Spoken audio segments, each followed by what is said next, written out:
It's a great honor for me to be here at the Empire Club of Canada today, which is arguably the most famous and historically relevant speakers podium to have ever existed in Canada.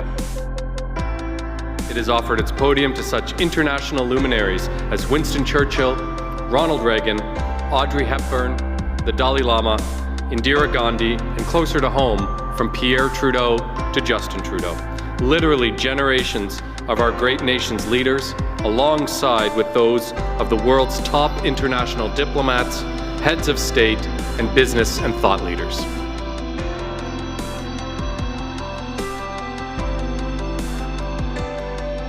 It is a real honor and a distinct privilege to be invited to speak to the Empire Club of Canada, which has been welcoming international diplomats, leaders in business and in science and in politics. When they stand at that podium, they speak not only to the entire country, but they can speak to the entire world.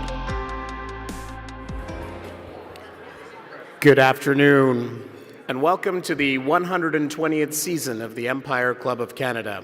My name is Sal Rabbani, and it's an honor to stand before our community both in person and virtually as chair of the Board of Directors of the Empire Club.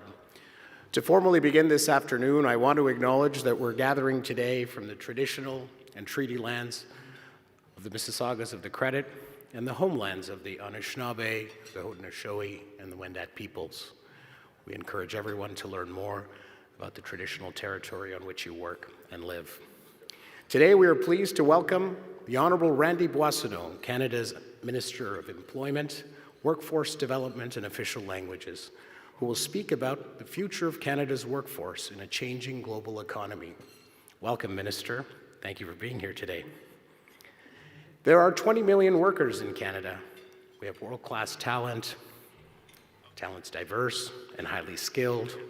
Almost 60% of adults have a college or university degree, higher than any country in the G7. But we're not without challenges.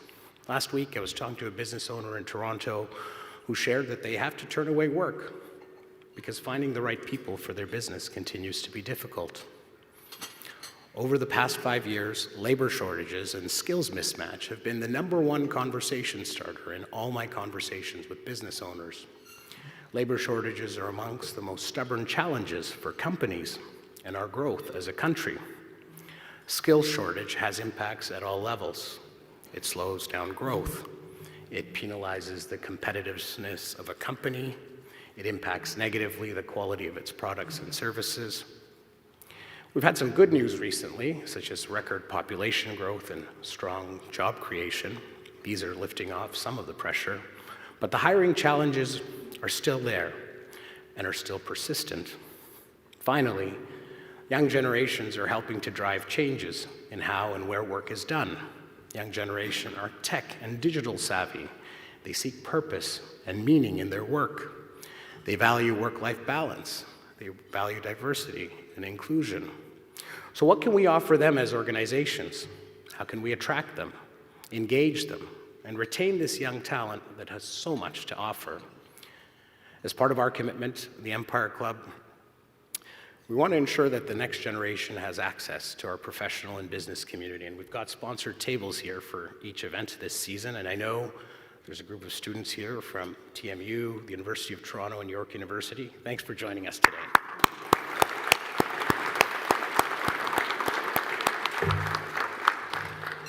What does the future of work look like for our young colleagues here today? Can they expect their future workplaces to reflect their values and their expectations? As the global economy evolves, Canada continues to punch above its weight, but we need to step up our game to continue to thrive. Tectonic shifts related to the future of work, the rise of artificial intelligence, the impact of the pandemic on how we work and where we work from, as well as an aging population, are creating a complex set of challenges for both workers and businesses. I look forward to the Minister's speech for ideas and opportunities for our collective future. For those joining us online today, if you require technical assistance, please start a conversation with our team using the chat button on the right-hand side of your screen. Now, the Empire Club is a not-for-profit organization and would like to recognize our sponsors who generously support the club and make these events possible and complimentary for our online viewers to attend. Thank you to our lead event sponsors, AWS, Amazon Web Services, and LiUNA.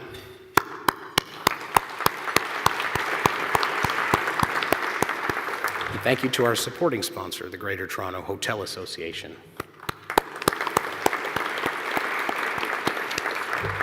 And thank you also to our season sponsors, AWS, Bruce Power, and Hydro One. It is now my pleasure to invite the Honourable Randy Boissonnault, Canada's Minister of Employment, Workforce Development, and Official Languages to the podium. Welcome. So the Minister of Jobs.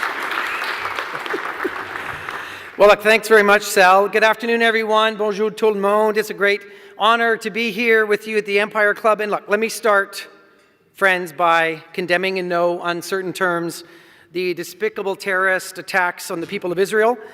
The targeting of civilians in this manner has horrified people around the world. And as I shared over the weekend, and as did our government, we stand in solidarity with the victims of this horrific attack, and we stand with Israel and its right to defend itself. Now,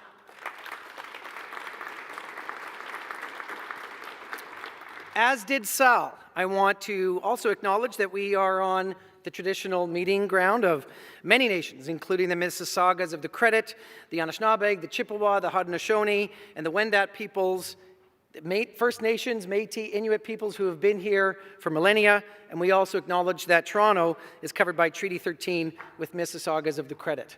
So this is my first opportunity to address such an august group of leaders and professionals in my role now as Minister of Employment and Workforce Development and Official Languages, and it's such a long title it barely fits on a card, so we shortened it.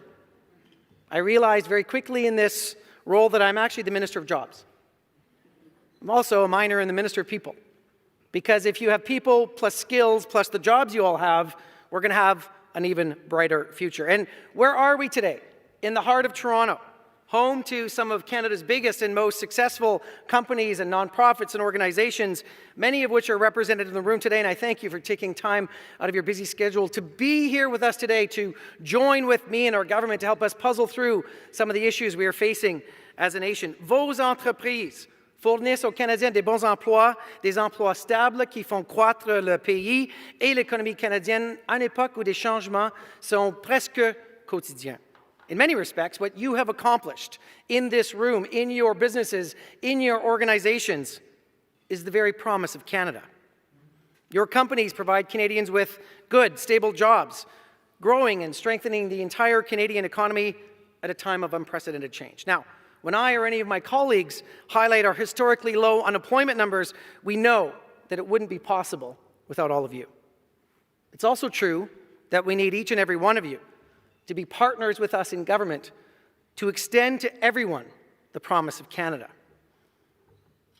The jobs of yesterday, the jobs of today, and the jobs of tomorrow all look differently. It's more rare today to hold one job throughout your lifetime than it is to have multiple careers over the arc of your working life. And look, I can share this with you because just this weekend we had Thanksgiving dinner, and my niece Skylar, 20, is now at Northern Alberta Institute of Technology after holding down 3 full-time jobs since she, 3 part-time jobs since she graduated from university, since she graduated from high school. And she decided that that was enough, and she's now studying visual communications, digital design. Her older brother Ethan is a steam fitter, having a lot of fun, long hours, making good money, and he said to me, Uncle Randy, can you give me the link to that first-time homebuyers thing? Because I got a goal. And can I get there in 8 years? I'm like, if you put your money in now, that $40,000 is going to go to $45,000. You can take it out tax-free, and that can be a down payment on your house before you're 30. And you know what else he said? He said, I'm really interested in what Skylar's doing. He's like, I'm in the trades right now. He said, but maybe maybe, just maybe, I'll do digital communication too. What I got from that conversation and from their friends is there's excitement about the opportunities that are here before young people. And we have so many here in this room. I think everybody's going to be fine with the amount of political scientists and budding lawyers and bankers that are in the room, and also people that want to make sure that our nonprofits are well supplied with great talent. So, where are we in the workforce in Canada? Just last month, September, 65,000 new jobs added to our economy. Right now, Canada has historically high employment numbers, 20 million people at work across this country, the strongest labor force market in my lifetime, and I'm now 53. And friends, we've got a puzzle. We've got 780,200 job vacancies and 1 million people that want to get to work. How does that add up? So we've got a skills mismatch, we've got a geography mismatch, we've got a people, time, and place, and competencies mismatch that we need your help to solve for. There are 1 million more people working today than there was when the COVID pandemic hit. And so on that side, we are on track. And now these numbers paint a robust picture, but it's only some of the frame. So Canadians are facing rising cost of living, higher food and home prices, and a rapidly changing work environment. So what have we done about it? Recently, you might have seen, and this was Deputy Prime Minister, Finance Minister Freeland, who announced recently that we are putting $20 billion more into the CMHC loan fund. Why does that matter? Because it will give builders more liquidity, and that move alone is 30,000 new units a year in perpetuity as long as that fund is there. We also removed GST from purpose-built rentals, which is changing the dynamic in terms of the cash flow on those numbers.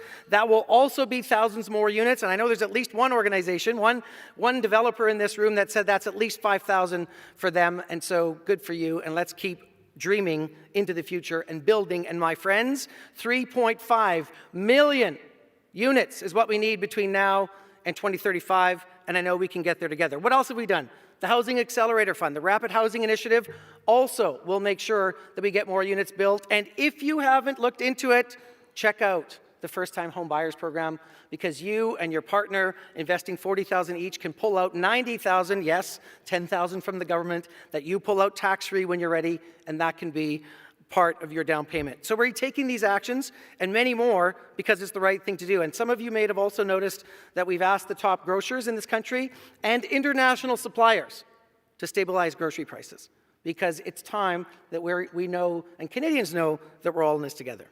So we know that the labor force is changing. Our population is aging, leaving gaps in key occupations as people retire. As I mentioned earlier, 780,000 job vacancies right now.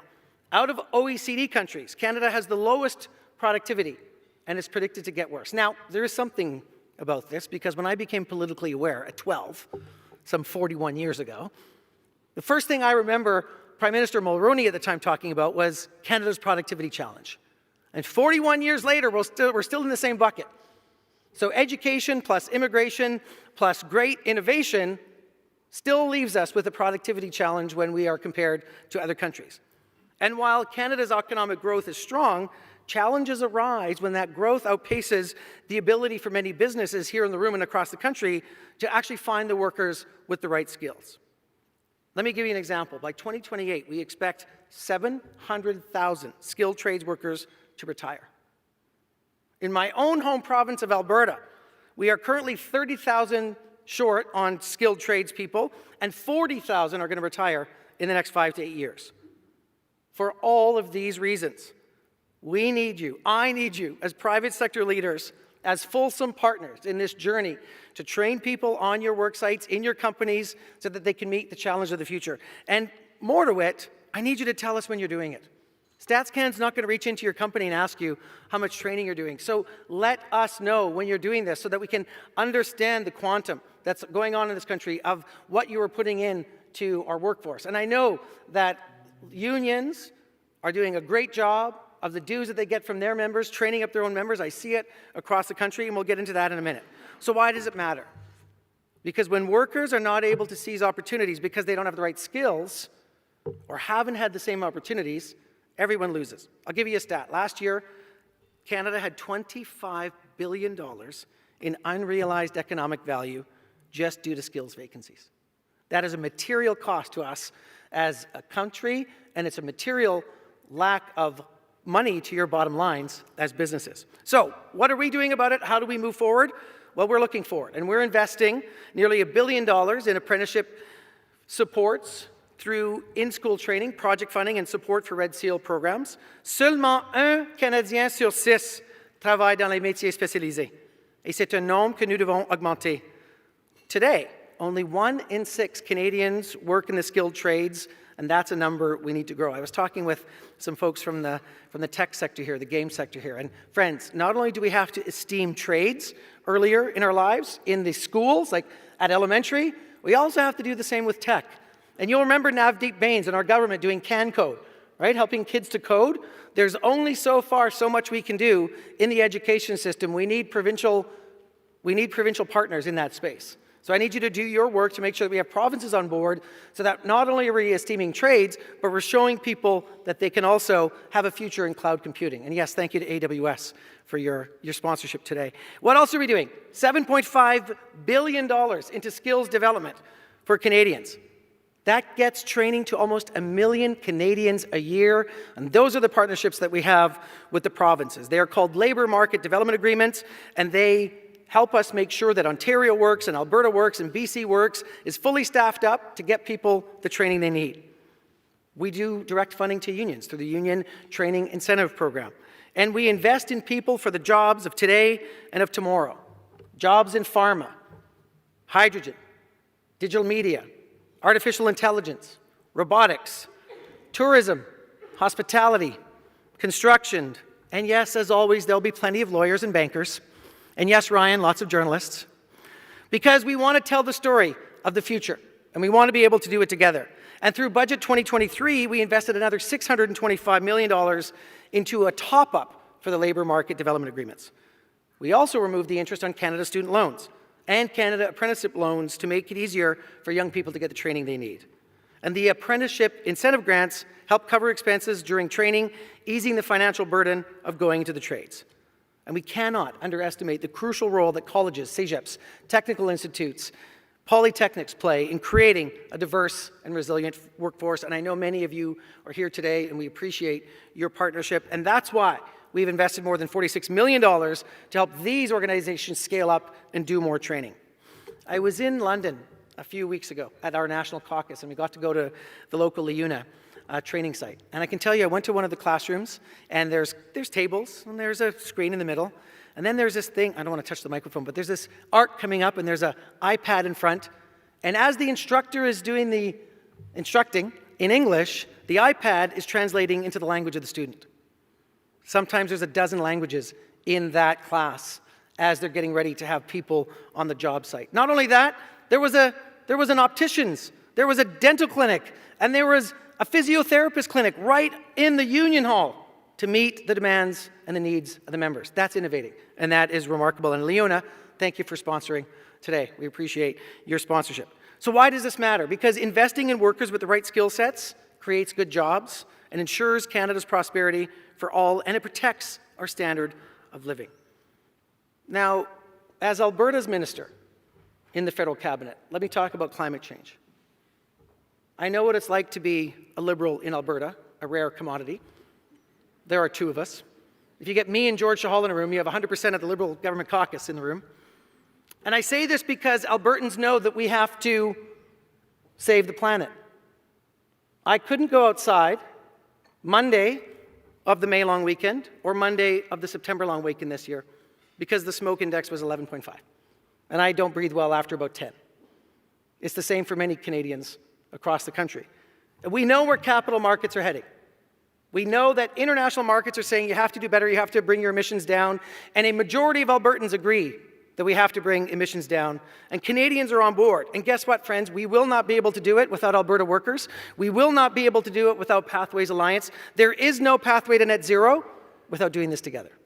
And so why do I mention this? Well, as Alberta's representative in the federal cabinet, we can take advantage of this once-in-a-generation opportunity while ensuring that workers lead the way. Just last week, after working for 2 years to get it done, we had 50 CEOs of different companies and organizations come to Alberta, and they called it One Alberta, One Canada. 3 days of lobbying on the Hill, and they'd never felt so heard. They never felt so welcome. I said, why didn't you come before? Because this is one big, vast country, and we need everybody rowing in the same direction. And as we look to the economy of the future, we know that we can meet head-on the great challenge of climate change, and that we're going to need people in the workforce that are ready when they hit the job site to do that in a green and constructive and climate-resilient way. Canada will lead the economy of the future by positioning our workers to solve this generational challenge. So a few weeks ago, I announced $140 million through the Sectoral Workforce Program, Solutions Program, to create more opportunities for 22,000 Canadians in the green economy. Now, our government is taking a Team Canada approach on this. I don't know if you've ever met my colleague, François-Philippe Champagne, another guy that has a similar level of energy. And look, let's talk about Stellantis and Volkswagen, and let's talk about Ford. And in my part of the country, Air Products, the largest net zero hydrogen plant in North America, or Heidelberg. Heidelberg Materials is putting up a carbon capture, use, and storage stack next to their plant, where Ryan and I know it very well because it was iconic on the skyline. First net zero cement plant in the world in Edmonton, Alberta. Why does that matter, friends? Because after water, the number two resource that human beings use the most is cement. And if we're going to reduce the greenhouse gas emissions in the built environment, then we need more examples of Heidelberg across the country. And guess what? We need the workers that understand that building a CCUS stack is not that different from building a heavy upgrader, but it sure is different to the planet.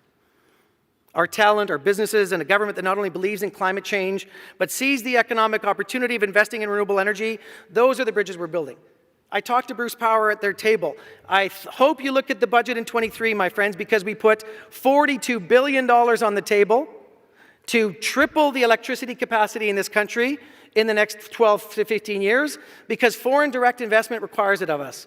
Toronto Global is here, and they work well with Edmonton Global and Calgary Economic Development and Vancouver Global. If we are going to attract the companies of the future, cloud computing or heavy industry, or for heaven's sakes, the last example that we just did in Quebec, we need to have green electricity, and we need to have enough that 5 to 6, 7 years from now, it doesn't burn out the electricity grid. I can tell you in Edmonton Centre, where I live, in a community called Inglewood, I can have 4 electric vehicles on my block, and the 5th one burns out the grid. So how do we have the promise of Canada if we don't have the basic infrastructure in place? We need to have the workers and the talent and the partnership with government and labor and industry to get there. Last week I met with a company called H-Tech out of BC, hydrogen-based company. Just hired 100 people, and within the next year and a half are going to hire 100 more. And what are they doing? Training them on site because they need them trained up so fast, and in an area that is so novel, they're just taking on that training themselves. These are jobs that pay mortgages. These are jobs that put food on the table, that build a strong and resilient economy. Donc avant de redonner le microphone à Sal, parce que je pense qu'on va avoir un entre-genre, un petit va-et-vient après, je vais dire que notre gouvernement ne peut tout faire pour assurer la pérennité de notre pays et de notre qualité de vie. On a besoin de vous pour développer le futur de la main-d'œuvre ici au Canada. So before I hand the mic back to Sal for our fireside chat, I can say that ensuring the success of Canada's future is a shared responsibility. Since the early 80s, Canada's GDP per capita ratio has lagged behind that of other developed countries, including the US. And if we are to reverse this trend, we need companies large and small, in this room and in others, to invest more, to spend more on research and development, and to innovate so that we can build this bright future together. And when we look around the world, there are examples we can follow. There are examples, like Germany, that has brought labor and industry and workers around the table with government for decades because they're working toward the same goal. So I look to all of you in this room, the employers and the visionaries for Canada's workforce, those of you who are toiling away to get us the intel and the info we need to get people their first and best job, and I ask you to continue investing in our fellow Canadians, to ensure that everyone benefits from the opportunities that are coming, to share in the success of Canada's future. Together, we can ensure that everyone enjoys the promise of Canada. And my commitment to you is that in this effort, you will always have a willing and collaborative partner in our government and in me. Let me end with a quote. It's a little bit of a poem from French poet Guillaume Apollinaire, who said something like this: "Come to the edge. It's too high. Come to the edge. We are afraid. Come to the edge. And they came, and he pushed, and they flew. I can't wait to see how high our country and its people will soar when we solve for these challenges and build the modern workforce of Canada. Thank you. Merci beaucoup.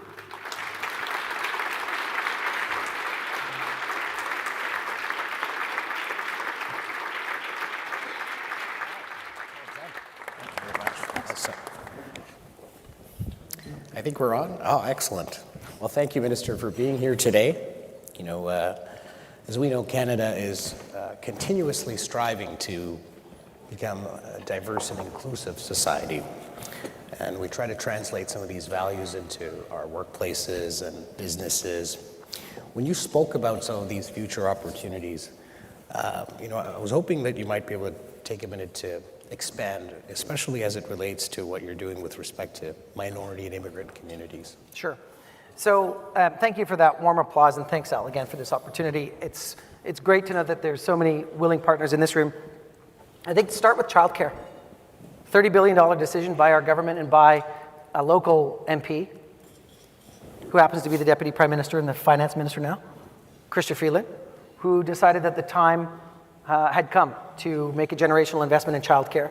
And why did that matter? Because women went from 69% of the workforce to 85%, outpacing the US in the last 3 years. Think about that. It had always been waiting to be there. It just needed a partner, our government, to come in, and our partnership with Ontario is strong on that. That's one piece. The other piece is our 50-30 challenge. So if you are a part of corporate Canada, what is your ratio? Are you 50% women? Do you have 30% of people that come from an underserved community, a diverse community? Because that's really important. When you take a look at what Ahmed Hussein has done, now what Marcy Ian is doing and our Black Caucus has done to make sure that we have the Black Entrepreneurship Fund, that we have the Black Philanthropic Fund, and that it is about making sure that people get seen. Here's a stat for you. Which is the province that has the third highest concentration of people of African descent? Just put it in your mind. It's Alberta. That probably surprised you. And of that, Edmonton has a higher concentration of Black Canadians than Calgary, and this is something that is transforming La Francophonie, it's transforming our communities, and it is about making sure that people can see themselves in the workplace and in the workforce.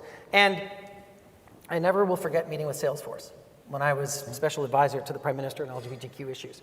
And I met with Tony, their diversity CEO, and he said that when they were coming up with the big, hairy, audacious goal for Salesforce, it was to be the company that would usher in the age of diversity. And as we're going through all kinds of nonsense in the school system about protecting kids or not protecting kids, we've got companies saying, if you are a person of color, here is your group that can make sure that we see you. If you are an LGBTQ2IS person, here is your group that can help you be seen. I mean, for heaven's sake, CN has diversity groups now. This is a transportation company that has trains moving around the country, and they figured it out. Because employees that feel welcome in their workforce are going to give you more in the workforce. And so part of our job is to make sure that that opportunity is there for you and to be your partners. And look, we don't get everything right as well. We have our own targets inside the federal public service, and some of those targets we have yet to hit. And I can say, as official languages minister, I know there's also a dynamic there, and we've got things coming in terms of federally regulated businesses and also high concentration of francophone populations, and we're going to work through those regulations later. But what are you doing in your company to make sure that Indigenous people are in your company? Because if you are thinking about critical minerals, if you are thinking about construction, if you are thinking about the hospitality sector, if you are thinking about anything to any skill, literally, I can tell you there are Indigenous people that want to get to work. There are persons with disabilities who want to get to work. They just need the pathway to find your employment. And going to the well once and saying nobody applied is not an answer. There are groups in this room that can help you pathfind and find people who want those jobs. Again, 780,000 vacancies, 1 million people who want to get work. Let's get pathways to that work. Thank you. Probably longer than you wanted. You want me to go shorter in the next one? No, it's fine. But it prompted a There's thought. an off switch somewhere. I just haven't found it yet. I want you to build on this other theme. Why does being so open and tolerant create a natural competitive advantage in Canada, especially in the business space? And where do you see opportunities? The Aga Khan once said that diversity is a fact, pluralism is a choice. And this country chose pluralism. Other than First Peoples, we are all newcomers. Doesn't matter that my newcomers came here in 1642. Doesn't matter that at the citizenship ceremony that I'm going to go to later this month, those citizens have been citizens for 4 minutes. They have the same rights, they have the same privileges, they can run for office the same that I can. And so if you take a look at places around the world that haven't figured out that working together and coming together and putting your differences aside to build for the future isn't a good idea, well, then we got some challenges. And so for me, it is about, you just have to look at where companies are wanting to set up shop. There is no accident that Volkswagen, as Francois-Philippe Champagne says it, because he spent so much time in Germany, Volkswagen chose us over the United States. Why? They didn't get more money than they would have got in the United States. They came here because of what Canada is. They came here because they know what St. Thomas is. And they know what Ontario and Canada is, and they see social mobility for the people that are going to be working in that battery plant in a way that other partners of us in the G7 haven't mastered yet. And I can tell you there are people around the world who cannot believe that we not only have a government-sponsored immigration stream, but that we have an immigration stream where a group of 5 citizens can put up $35,000 and bring people to their community and help them be part of the community. It literally blows other country officials' minds that we do that, and that's who we are as Canada. So diversity is baked into who we are as a people, and it means bring everybody along, right? Everybody, look, what are we trying to do as a government? Building an economy that works for everyone. Thank you. Oh, I was taking a quick note while you were speaking, and I think I gave you enough time. Top of mind while I was trying my best here, and I'll take a turn. There's a sentiment that I think many are experiencing, of anxiousness. Yep. The future, buying a home, finding a job, having a family. What can you say to this group here and others in terms of, how we alleviate some of this anxiety? I feel the anxiety. I do doors almost every 2 weeks. Sometimes, because of a week like this, it pushes to the weekend. I see people on the doorsteps. I know who's struggling. I know which people in my riding of Edmonton Centre are feeling the pinch the most. And so the first thing is to let people know that we know that times are challenging right now. And I can give you, as former Associate Minister of Finance, all the economic fundamentals of why we're doing so much better than everybody else, and nobody cares. Because that's not what it means when you're, $500 short to make your bills at the end of the month. Where do you find that $500? I got a guy, Andrew, wrote into me, he says, look, I love your householder, but what the hell are you talking about, this summer stuff when I'm literally having to go get another job to pay my mortgage? So I called Andrew, and I listened to Andrew. I said, Andrew, this is a temporary, we're still shaking out of the pandemic. And we talked about interest rates. And we talked about our government being able to do everything right to the line so that we don't make Tiff Macklin's job harder. Okay, so what did we do? There was the grocery top-up recently. There was also the fact that Canada Workers' Benefits have been doubled. The stuff I mentioned in my speech for students, that was one of the most popular adjustments we made in the last little while. Just to give you a sense of the grocery rebate, right? $467, and the people in this room are like, that doesn't go very far. Guess what? The people that need that $467, it is another month that reduces their anxiety and sometimes more. So we went as close as we could because we do not want to put inflationary pressure into the system so that TIF raises rates. And I guess my other message, and I winked at it on the housing thing, is we've been here before. We built a whole bunch of houses in the 40s and 50s after the Second World War. Again, in the 60s and 70s, when all the baby boomer kids started moving out and wanting their own places, we built massive amounts of housing across this country. And we're doing it again.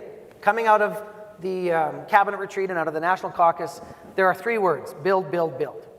And just so that I can be crystal clear about this, we are a tiny fraction of what we need to build as a country, which is why we are unlocking the trillions of dollars that we need from the private sector to get this done, why we are pushing Toronto and Vancouver and Montreal and Edmonton and Calgary and Halifax and Winnipeg and smaller communities in between, like London and Vaughan, to get their,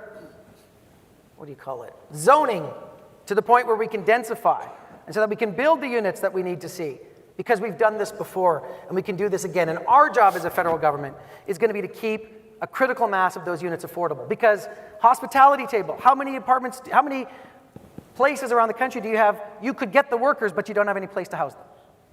It's an issue in the mountain parks. It's an issue in other parts of the country. And so, friends, if you're building something and you have the ability to house workers in whatever it is you're building, do that. We've done it before. We can do it again. That's a little bit more than what I talked to Andrew about. But we've been here before. We've got another tough year ahead. And on the other side of it, like, almost want to see if you could see what I see. Like, it's like we had this huge portage. And now we thought there would be a lake. Oh, turns out there's a huge incline we've got to climb up before we get to the lake. And my friends, the people that want to come to this country, the amount of investment that the United States and our allies want to put in this country, given the geopolitical tensions and the fact that Russia invaded Ukraine and has completely upset the geopolitical map, the world is looking at Canada in a way that it's never looked at it before. And I can tell you that things are happening in the energy space too. Enbridge just concluded a huge deal here in Toronto, the largest one of the year. And so, my friends, we got to hang on for another year. And we have this conversation next year. We are in a better space. And certainly by 25, you will see those anxiety levels diminish. Thank you. And we've got quite a few folks from the construction and building industry, from labor. Here's a question that comes up. How do you work? And you said build with your counterpart in housing. Sean's my seatmate in the House of Commons. I don't think that was an accident. Sean needs labor. I need Sean to build. We need Sean to be with communities to build. Mark Miller is also important in this space, new Minister of Immigration, right? And so we're going to have a delicate balance here, friends. And again, solving for the 780,000 vacancies, there's tens of thousands of those in construction. And I know my colleagues know it because they're literally coming to me saying, can we just go overseas and bring the builders here and do it? And the answer to that is maybe. But I need social license to do that. And I need to work with our union partners and our private sector partners to go and do that if that's what we're going to do. And I also need the provinces on board. And those of you who have access to municipal leaders, make sure that they are taking down the barriers. When I was tourism minister, I talked to a guy who was trying to build this hotel. He was in his 8th year of permitting. 8th year, and his 3rd redesign. Like at that point, you just give up and go do something else and take your capital and go somewhere else. So if we are going to be serious about homegrown people, building homegrown assets, we need to reduce the red tape. And we will do our part as a federal government. We're definitely doing it on the critical mineral side, on the energy side. I mean, look, we've put tens of billions of dollars on the table for carbon capture use and storage credits, for green credits. That is how we got Stellantis and Ford and Volkswagen here. And so we've set the table, folks. Like, everybody wants to say that we responded to Joe Biden's Inflation Reduction Act, hasn't been watching the movie since we formed government in 2015. We've actually, before the IRA came, we had $80 billion on the table. Now we're up to $120 billion. You scale that 10 times, we're actually investing more than the US are per capita for a green future here in Canada. And so I need us to get building, to get busy, and I will do everything I can on the labor side of the equation with Seamus O'Regan, and in terms of developing the talent here. So post-secondary institutions, private sector, upskill Canada, whatever you can do to make sure people get the micro-credentials and the ability for other employers to see what that worker has. Because, friends, it's okay if people get skilled up and go to a better job, because you're going to have the pathway for the next worker to come in. We've got to see it as a whole ecosystem, not just as a race for talent, because I think there's a lot that we can do. And why are we bringing in 500,000 people a year by 2025? Because 100% of the labor force growth in this country is from newcomers. And by 2032, our entire population growth will come from newcomers. It is who we've always been, and it is who we will continue to be. And so we need immigration settlement agencies to be robust and well-funded, and we need everybody in this room and communities to make sure that we're making sure that people stay and have a bright future here. Thank you. You know, I applaud the work at all levels of folks, you know, that sell Canada abroad, and Canada has many strengths. Yeah. We've got natural resources, an educated workforce, to name a few. How do we all work together? How do we collectively leverage these strengths? You know, and how can you, you know, make sure that we optimally use some of our most significant national assets? I mentioned some of my colleagues earlier, Minister Freeland, Minister Champagne. We are at an opportunity now. We have an opportunity as a country to position ourselves for a remarkable century. I know that sounds a little bit like Wilfrid Laurier in the 1800s when he said that the next century was going to be Canada's. But if you take a look at what we've done with resettling Ukrainian refugees, with the strong stance that Canada has taken against Putin in that war, like if the coalition is holding together, everyone, understand that it's because Canada's leaning in every day to keep that coalition together. And that's the Prime Minister, that's Minister Joly, that's other ministers. And as part of that, the United States is rewiring its entire supply chains. So everything from continental energy to the fact that President Biden has instructed the US military to make investments in Canadian mining plays is real. And lest somebody in the room says, yeah, but it takes us 10 years to get permitted, that's the old government. Marathon Mine, Northern Ontario, from the time they came to us for a permit to the time they got the permit, including environmental review and Indigenous consultations, 2 years. 2 years to pull palladium out of the ground. So my friends, we have collapsed those kind of environmental reviews. We've done them at the same time with the provinces because we understand that if we're not at the speed of business, we're not going to seize these opportunities. The Japanese are interested in us. The South Koreans are interested in us. The Germans are interested in us. And we are just now starting to flex our muscles as a hydrogen power. And hydrogen is not a tomorrow fuel. Jonathan Wilkinson has a hydrogen vehicle. Hydrogen is a long-term solution, right? And friends, we're going to have to embrace more nuclear. We're going to have to figure out how we have that as part of the base load solution. Renewables are part of it, but so are base load factors, whether it's natural gas in some parts of the country or others. So am I bullish on the country's prospects? I hope so. I am so. Like, you're gonna see more Team Canada missions. And I hope that you are part of it. And foreign direct investment is real. I mean, we've got Edmonton Global. I mean, if there's a really big project that I hope lands well, it would mean 30 million person hours of work and would scrub 2 megatons of GHGs out of the air if it lands, as I hope it will, in Alberta. So, look, some people say you're 8 years in government, and I say we're just getting started. Because the future is bright. Like, I hope you guys have shades in your pocket when you leave here today, because that's how bright the future is. That's excellent. You know, there's quite a few small business owners in the room, and you used to be a small business owner. I did. Just for the benefit of the room here, what would you say to them in today's reality if you had a one-to-one lunch with them in terms of planning for the future, navigating forward? Keep treating your people well. You are your people. You know that. Your best assets go home at the end of every day. And I know it's hard, but work with us, work with your MPs to navigate all of the things that the federal government has at your disposal. I can tell you our Canadian Digital Adoption Program, $4 billion, not nearly subscribed enough. You can get 50% dollars from us to not just get your services or products online, but to also cyber-proof your business. I'm not going to sugarcoat it. Russia, China, Saudi, other state actors are coming after our businesses. They are going to keep testing and poking to see where we have weaknesses. And right now, I will make a little bit of a political joke. Our small and medium-sized enterprises are digitally conservative. That's not how you vote, but it means that you don't invest enough in digital protection or in making sure that your products and services are available. So that's one thing. The other thing I would say is please, please, please avoid what was the Canadian business trap. Late 90s, early 2000s, it seared into my brain. There was an article that said that the Canadian dream is the 3 Bs. The beach, the bimmer, and the boat. When you make enough to get all 3, you're kind of done. Like, why would I try to move to Quebec? Why would I expand to Alberta? Why would I consider going to the United States, the second or the largest market in the world? Why would I even consider using the 1.8 billion people that Canada has access to? That's really hard. Well, guess what, friends? We have it in our DNA. We can do this. And we are seeing more and more unicorns coming out of different parts of the country because there is this sense that we can compete on a global stage.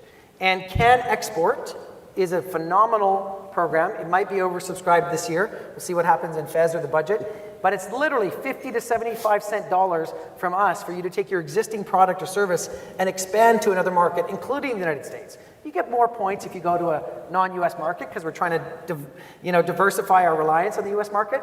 But there are programs in place. The government wants to support you. And when you do go down that export route, work with the BDC, work with EDC, we can factor your receivables from an overseas provider and make sure that you're protected, and those systems are in place. And if you're ever thinking of going international, start by having a meeting with our international trade commissioners. Because once you are in the system with one embassy, with one trade commission, you are in the system for all of our missions around the world. And that can be extremely powerful for your small business. So my message to you would be cast out a bold vision and be ambitious, because the country needs you to be ambitious. And I can tell you, the newcomers that are arriving every day, they are signing up businesses in a level that is really remarkable, because they see that as their pathway to a bright future here in Canada. Thank you. I have time for one more question, and it's related to some of the students in the room here today. And we've got students from TMU, from York University, and the University of Toronto. What piece of advice would you give them? Well, look, for the people at TMU, I didn't design the t-shirt, but when you did the rebranding, I thought there should be t-shirts that said "Met You at Met You." So if you want to take that, it's like free. Just go make some money, make some new t-shirts. You are in a unique time. Focus on your skills and your talents, and don't let anybody beat your passion out of you. It's your passion. It's your dream. I am an LGBT, francophone, balding liberal from Alberta. Okay, I'm totally bald.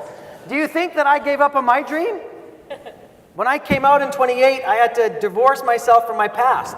I thought I'd have no family, no friends, forget politics. I'd never have a job because I grew up in homophobic Alberta. You don't know how the world is going to change and open up to you. Goethe, who's a great philosopher in Germany, said, "Vision and determination has magic and power in it. And the actual universe moves in your way when you finally commit." So commit to political science, and commit to the law, and sell some houses, and commit to all that you're doing, because I talk to the students and I love what they're doing. And so do not give up on your dream. In fact, make that a positive. Wake up every day and remind yourself what your dream is, because I am living the dream. Somebody says to me, "What do you think of your job, Randy?" I'm like, I'm living a dream, and I have no intention of waking up anytime soon. And you can do it too. Well, thank you. I really appreciated the discussion today. And thanks for clarifying, by the way, Minister of Jobs. Absolutely. We appreciated Thank you. you being here today, and look forward to having you back. Thank you. Excellent. Thanks, sir. Thanks, everyone.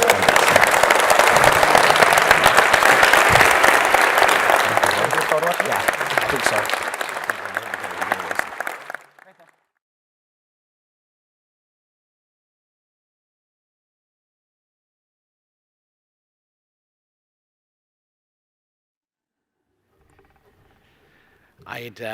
Thank you very much, Minister. I'd now like to invite Nicole Foster, Director, AWS Global AI, ML, and Canada Public Policy Lead. Longest title ever to deliver appreciation marks. Thank you very much. Thank you. Thank you. Well, that was a very energetic act to follow. Thank you so much. I have the honor of just thanking the minister very much for his remarks today and giving the concluding remarks. I'm from Amazon Web Services. For those of you who aren't familiar with AWS, it's a cloud computing company, and we launched in Canada in 2016 with our first data center region in Montreal. And by 2037, we will have invested $21 billion in digital infrastructure in Canada, both in our Montreal region and in our new region that will be launching in Calgary at the end of this year or early next year. Tens of thousands of Canadian customers run every imaginable digital workload in every possible industry on AWS. And many of the applications and services that we use every day do run on AWS, from startups like Neo to large enterprises like Bank of Montreal and TELUS to public institutions like the Calgary Airport Authority. And we play also a huge role in skills investment in Canada. Since 2013, we've helped train over 100,000 individuals in Canada with cloud skills, and we collaborate with universities and institutions to prepare the workforce of tomorrow through programs such as AWS Restart, AWS Academy, and AWS Educate. These educational programs help learners of all backgrounds and experiences prepare for careers in the cloud. One of the programs I'm most excited about is our AWS Restart program. And it's a free 12-week digital skills training program that prepares unemployed, underemployed, and transitioning individuals for careers in cloud computing, and it connects graduates to potential employers. The first cohort in Canada was actually launched here in Toronto through Youth Employment Services in 2020, and in October 2021, we announced a cohort of Indigenous students with Plato. It's Canada's only Indigenous-led and Indigenous-staffed IT services and training firm, in collaboration with Bank of Montreal to run this program, and we added a 6-month internship with BMO as well. We've also launched a program there at Mount Royal University in Alberta, and have teamed up to deliver our Restart program with Calgary's Edge Up 2.0 program in 2022, and that cohort is specifically targeted at women. So we also know that there's a large discussion of transition in our economy happening around AI, and I can't go to any event without talking a little bit about AI. And we're extremely excited about the potential of artificial intelligence for Canada and for the economy and what it will mean for work. And so we're also working very hard to ensure that we are democratizing access to AI and machine learning skills as well through our Machine Learning University, which this is the same training that we offer our in-house company employees. We are making it open and free for all to also access it. Now, I can't miss the opportunity to also just, the minister, you mentioned digital adoption. And in addition to the importance of skills in in terms of digital adoption is also leadership. Leadership is so important. Digital adoption is as much about skills as it is about change management. And since you run one of the most extensive departments in the Government of Canada that touches on the lives of Canadians most directly, I just want to also encourage you in your new portfolio to bring your energy and your leadership to digital adoption in the public service as well. And leave you with the quote that Minister Bryson actually said when he was briefly the Minister for Digital Government, that we cannot be a blockbuster government serving a Netflix citizenry. So strongly encourage you to continue your leadership in the cloud adoption or digital adoption in the Government of Canada as well. Thank you so much for your continued leadership and service to Canadians. Thank you all.